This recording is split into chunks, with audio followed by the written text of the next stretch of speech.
Okay, Chaim dear, it might be kedai to stay on mute until such time as you need to say something. That way we don't get, the sounds of silverware in the background or little boys or whatever. I only got his voicemail, Rebbe. Okay, thanks. Okay, we're live now, so we're gonna start on Perek Hey, Bezrat Hashem of Nehemia, and of course we have some very strange things because. I think the simplest question is the reason that this appears here, Bichlal. In terms of his overall work, what it is that he sets himself out to do, which is the description of how it is that he handles the Chomot Yerushalayim and how he handles the enemies Misaviv.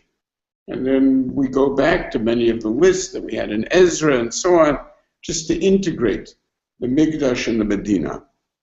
So that in that sense, we don't really quite understand what this is doing here in such a sudden transition. Like we just heard about Ishil Choamayim, and now we're talking about Vatitzik Tzakat Ha'am, and what makes it even more of a problem is that this becomes the Nakuda, as many of you pointed out, of the Hefsed of Nehemia, of his name on the Sefer. And yet the description that he gives, and there were two shittas in the Gemara Sanhedrin that discussed the loss of the name. Oh, shoot. So one of those shittot were that he seems to be putting down the pachim that were before him, even to the extent of putting down Daniel. Obviously, we're not singling him out, but we know that Daniel himself was a pacha, and he makes himself out as having been better to the Am than Daniel was, or from the fact that he said, Zachrali Elohai letovah kol asher asiti ala hamazeh.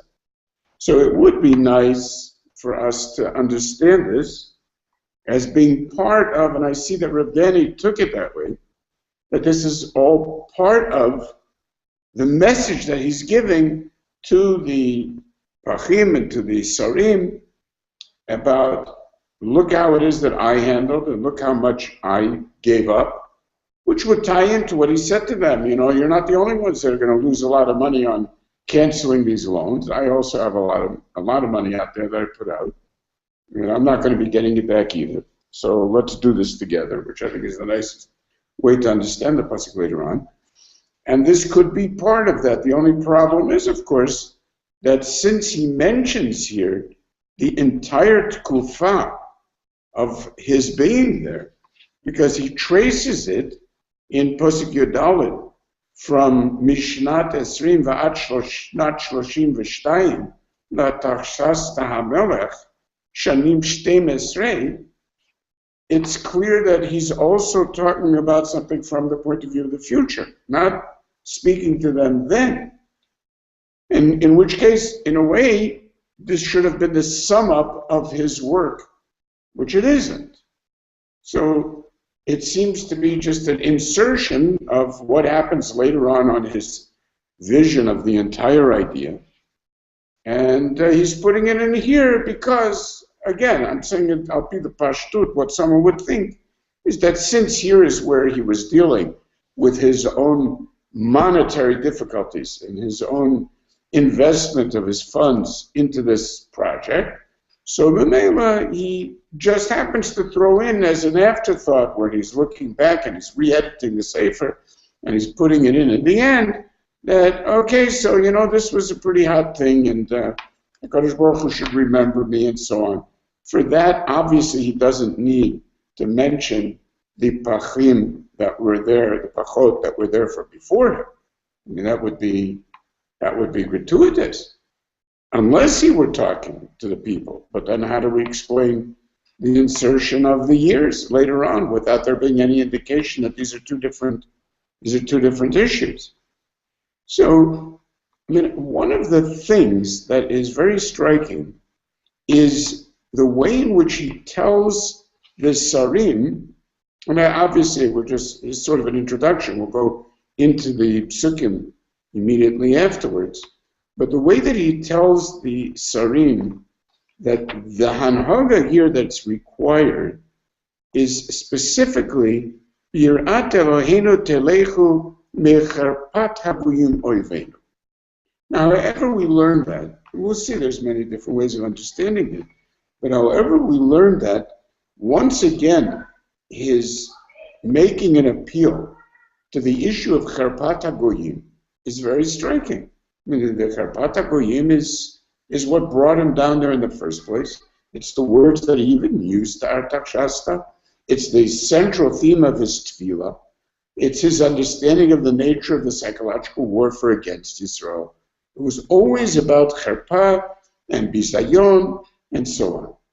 For him to throw that in over here is very striking. Now, if you put that together with the fact that the way many of the Rishonim learn the Kriya to the Kohanim afterwards, and it's very difficult to believe that he called the Kohanim because the Kohanim themselves had, the way some of the Rishonim learn, the Kohanim themselves had debts, and he wanted them also to be mavater on the debts. And certainly more mashma, like those who learn that the Kriya to the Kohanim was specifically in terms of the shvua that he wanted to assert over them. Now that shvua, of course, comes directly after his little, demonstration of being menayer his begadim in order to show what's going to happen to people who don't keep this, and it's basically a shvua to Allah, because he says beferish. Anybody who doesn't go along with this should be ne'or v'reik, should be just torn apart and just flung to pieces and empty. And that's very, very much an Allah, not just a shvua. So the application of the Kohen over here brings to mind the obvious comparison to the shvuas Allah of a sota.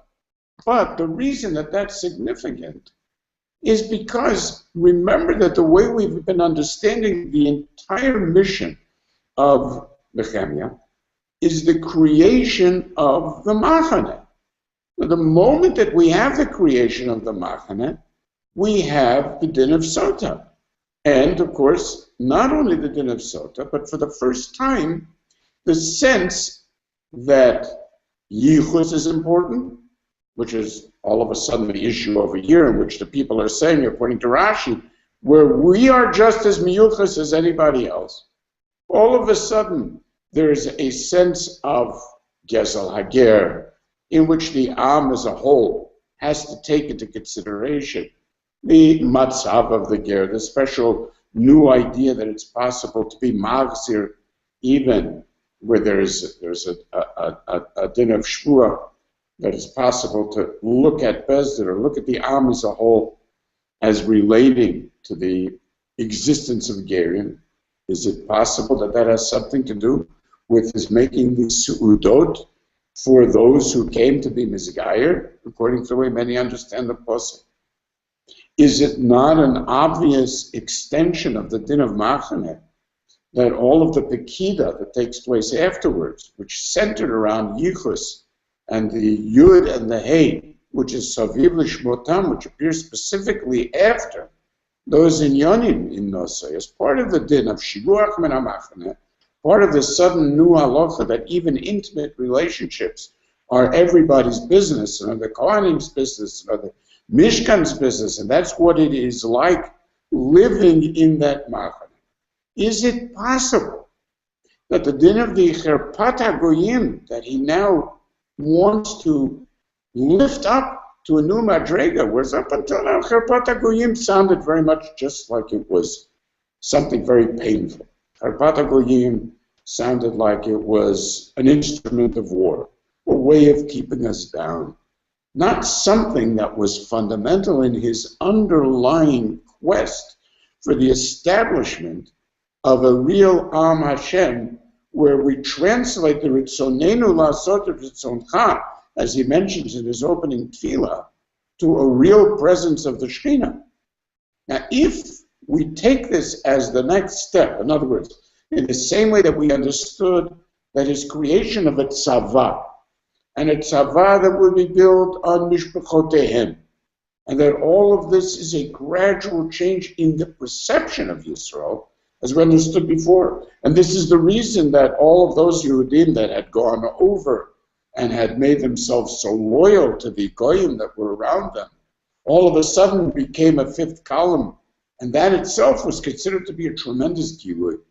And in the change that we perceive immediately afterwards, in the coming parak, of the way that now the entire strategy of those who were previously their enemies is to pretend now to a new appreciation and respect for the very ones that they were laughing at just a couple of prakim before.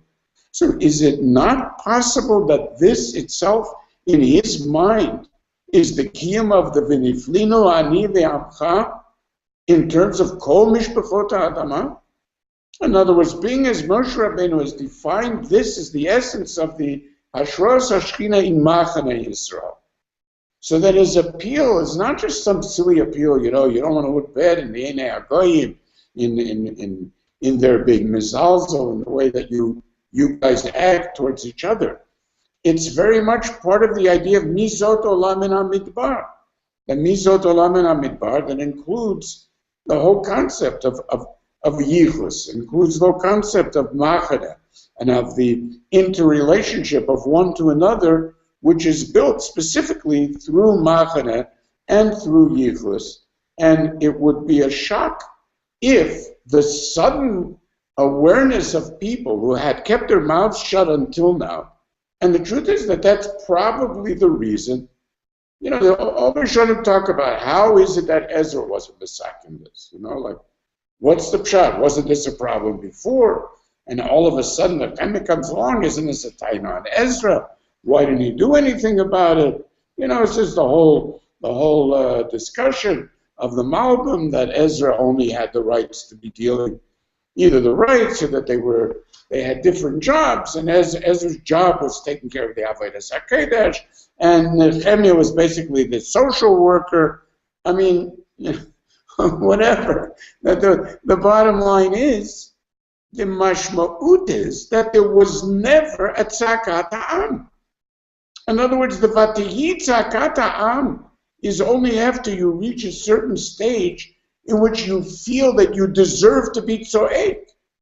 And it's very much, I see that Moshe pointed out, that why are we mentioning the Nishehem? And the remarkable thing is that the mice in the Gemara, where you have the women coming in and yelling, about a psak halacha, or something that had to do with losing a case. It's always an access to yichus, They start shouting, this is the way you treat a woman who comes from, and so on. And this idea, all of a sudden, in their own minds, would represent the opposite of the problems that up until now were the Cherapah Shabagoyim. Because they've now come into themselves. And in the same way that the people outside of the city are now willing to become spies for those who are being Meiser Nefesh in the building, the ones inside were so rebuilt by this Aveda that they were doing. And it was for them that he had this special concern. Because he mentions himself that the reason I couldn't bring myself to collect any taxes or to try to support myself from the lechem of the pachot is because these people are working so hard. The Aveda is so difficult for them.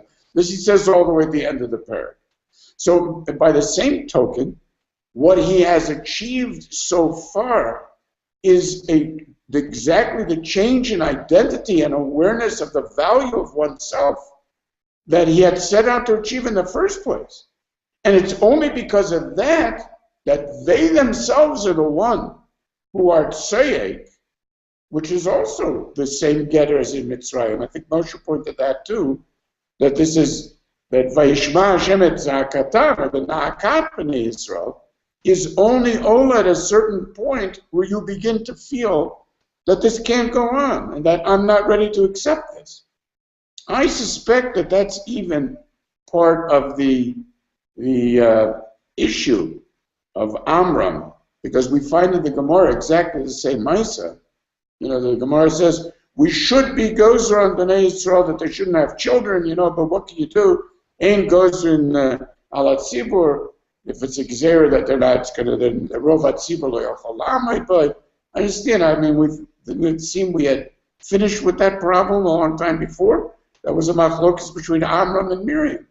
We're bringing it up again, thousands of years later. And the Gemara says it's only because ein gozer gzera Alat Tzibur. Not because it's the wrong thing to do. But I think that's the point, that very much like the Tefillah of Osnil ben Gnaz, that you have to reach a point where I'm not willing to put up with this.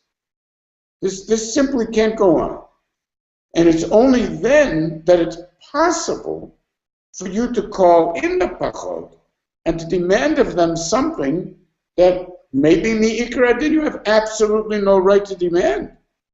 Not only that, but the way that he creates the pressure on these pachot, at least the way many of the Rishonim understand the pasuk, is by setting up near riots of public dissension, in which everybody's gathering around and screaming "boo" to the nobles and so on. So that the whole idea should be coming from mitoch ha'am, and he's behind it, also indicates that what we're looking at is much more of a public type of backlash with a new level of awareness that cannot be stopped. You find this is the same thing that basically freed the blacks in America, that led to the downfall of apartheid in South Africa. It's people get to a point where they feel that they have more rights to be themselves, and that it becomes much more than political, and it can't be kept down. If that's the case, then the fact that he wanted the people to create a demonstration, to be makil the people around, which is a simple mashmot of the pasuk later, would mean that this is a very, again, profoundly planned strategy, and it's precisely the next stage of his own understanding of what needed to be achieved. And if that's the case, then we could understand the closing pasuk of, Zochreni Elohai, that could mean that there are doubts here in his mind, and there's a heck of a lot of people that don't like him. So he's saying, listen, at least the Rebbeinu Shalom should be Zochreni L'Tova. I twisted everybody's arms and maybe went a little bit further than was correct to go. Because, Meikra Adin, why would they have to be Mavatar on all of their loans? Even if they need to give back a mashkim, they don't need to say, we'll never collect it, they can forget about it, and everybody should feel good. That's like going overboard a little bit. But the idea of Ratzui L'Rov Echav, maybe he didn't even have a Ratzui L'Rov Echav. But you see that was necessary at the end of the Megillah. It may well be that over here this is his bakasha for, well, at least somebody should remember me well. He must have had an awful lot of unhappy people around him. Okay, but in any event, if it's true that what we're talking about is a rebuilding of the godless of Yisrael, then this would also explain another amazing thing. Because the crazy medrash, which is the only medrash on this, entire parak, this whole area, the crazy medrash that Rabbani quoted and actually put into our shared site, would then suddenly make perfectly good sense. Because if the idea that HaKadosh Baruch Hu says of what I want from all the korbanos is simply bishvil hareach shetiu arevi v'nochim, and that would mean that it was clear that, look, here's Nehemia talking about all of these amazing dishes. He's got these chefs that are preparing these incredibly expensive animals, the best beef, the best lamb, and in the middle of all of this delicious stuff, he mentions, yeah, but the pigeons they made for me. It's very strange. That's the only thing that he says was for him when he talks about this whole thing. So then basically what he's saying is that, look, the Burot v'tziporim nasu li, all of these other things, the shor, the tzom, all of those things, I didn't eat any of that. So what indeed was the point? That's the Medrash saying. Or Shlomo HaMelech, he never showed up at any of these women. What was the chances of his happening to show up if he made these kind of sudas every day? Right? So the idea, therefore, is that what we're looking for is the chashivas. Now, if that's the idea, then it fits directly into everything that is, let me invite the non-Jews. And let me show them what the Su'uda of a Pachot is, who is not only not ahead of this, but who barely participates, takes a piece of chicken when everybody else is eating all of this stuff. This is a malchus. So what is it for? It's to be malotchem like a reach nichoach. That's exactly what it is. It doesn't serve any purpose in terms of the food. It's godless in terms of its achievement. So that would tie in exactly with his appeal that we cannot allow anything that would put the Cherpat HaGoyim still into business. It has to be that we've achieved something that now takes us to a completely different level. Nobody suspected at the beginning, for him to have understood all this at the beginning, nobody suspected that the creation of the wall around Yerushalayim was going to have to lead to a complete economic restructuring of the Yam. Who would have thought such a thing? He kept pretending it was only in terms of the fear and the openness to attack and the way we're looked down upon and so on. But when you watch what he does with it and how he takes advantage of it and how he's got everybody feeling different about themselves, in which up until now, they were literally preyed upon. The dik in the pasuk that the girls were being actually abused, with the kvushim. That's unbelievable. And people are just getting away with this, which is the natural thing that happens when people are looked down upon and they become objects, And he's setting out the Davka to speak about that separately, as will be Medayik in the pasuk in Nir Tashem. This becomes an amazing, amazing additional, awesome insight into how grand the planning and the vision of this man were. It's just unbelievable. So that in that context specifically, that it should be the mokum in which he loses his sheva on the sefer, just speaks volumes, and we need to try to understand when we get to there what it is specifically that led Dafka over here to these kind of tightness and to this kind of loss. So I don't know how much time maybe we should just leave this as an introduction, and then because we don't have really time, it's only 2 more minutes to Meyer. But I think it would be a great. It's beautiful. Did you see that? Everybody saw that quote on the man. A man can't ride your back unless it's bent. Yeah, it's great. It's just great. There's so much for the cherpa and the rebuilding out of the cherpa, which he literally tells us up front.